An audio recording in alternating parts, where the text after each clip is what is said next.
Hello everyone, welcome to a new video. Today I'm going to be showing you 3 things to help you get better at Fortnite Creative. Step 1.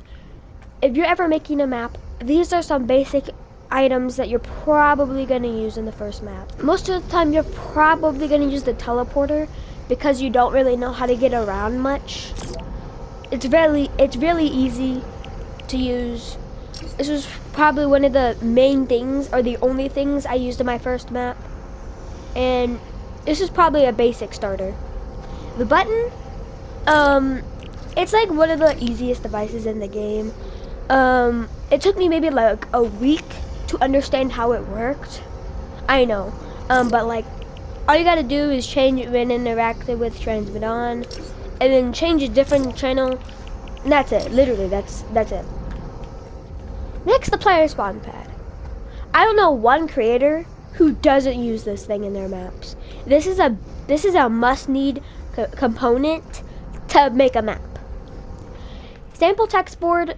You could use this maybe in your maps depending on what you're making.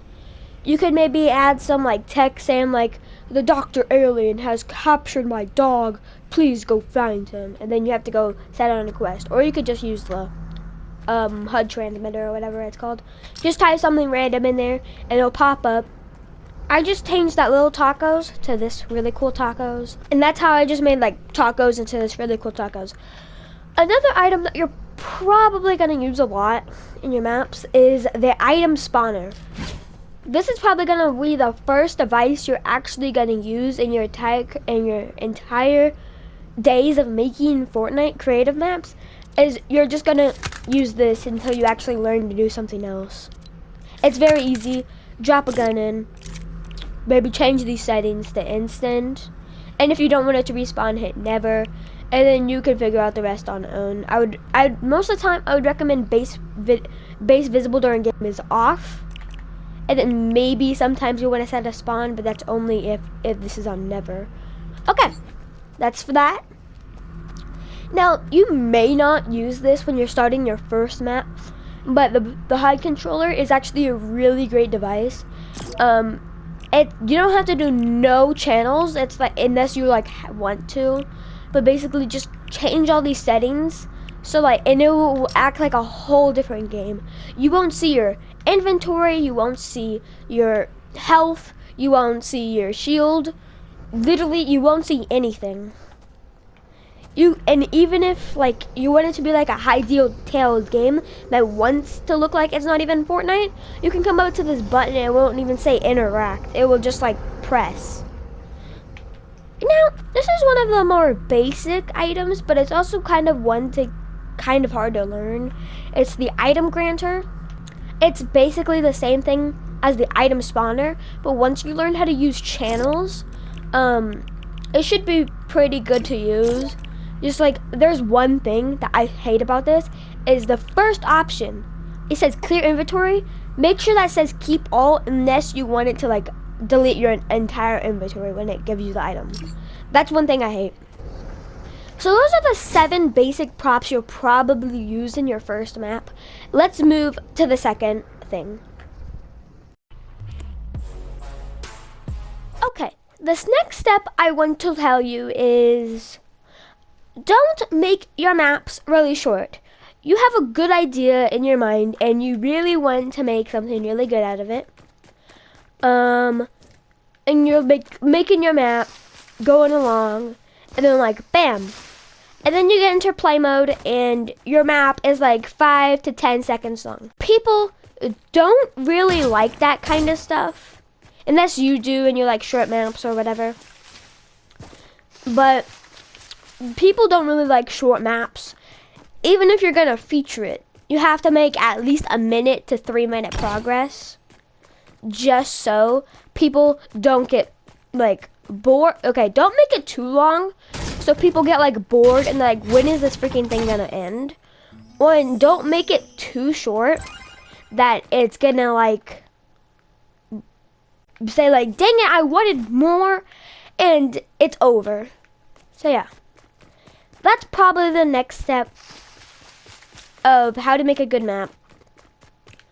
And also comment down below if you think I should do a video on this map. I made it about maybe a year, 2 years ago. And I thought it would be pretty cool if, I don't know, maybe I showcased it on my YouTube channel. Another great thing you can add to your map is detail. Maybe adding like lots of props and stuff and making it look like a really good map, and you put lots of detail in it. This is my mining simulator map I made about whenever these resource props got released. I know, a long time ago. But I saw Mustard Plays making a video about making resource props, and I thought that would be really cool, so I would try to make my own, and it turned out really good. So here's mining simulator. Like I said, try to add lots of detail to your maps. This is the spawn area. And here you can actually buy like speed boosts and stuff. Ah! Okay, that reason that happened is because I made this map before fire was even added to creative. So I just had to fix that real quick. As you can see, there's actually like 3 worlds to this map. Don't mind that. But actually, like, you can actually go into the mines, and then this is like basically help guides. What I really wanted to show you is adding detail to your maps. As you can see, we have fungi, ores. What the heck happened to this map? Something happened, and I don't know what.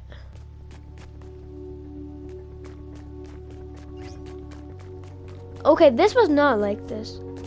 Yes, you need to add detail. This is one of the little mini biomes I made. And as you can see, there's lots of detail with these plants and these rocks. And these rocks, there's rough ore. This was probably whenever like chapter 3 released. And you can actually keep on mining ores. This is kind of the detail I was thinking about whenever you're making your maps. Don't add like too much detail where it's like really hard to see what you're doing, but also add detail to see like, oh, this is really beautiful, or like, oh, this is really spooky, or something like that. Step 4 is actually like really simple, but it's hard to do if you don't know what to do with it. Step 4 is actually having a objective in your maps. Let's say my portal map through here. You don't know what to do. You're actually trying to get into this door. If the portal's already on. Yeah. Your objective is to get to the next chamber. As you can see, the door opens and you keep on going. This is the objective for my portal map. Just keep on progressing. And keep on moving. And as you can see, it keeps telling you whenever you made progression. So this is basically what you're supposed to do. This is basically objective. Keep on moving, trying to get to the next level, solve the puzzle, bam.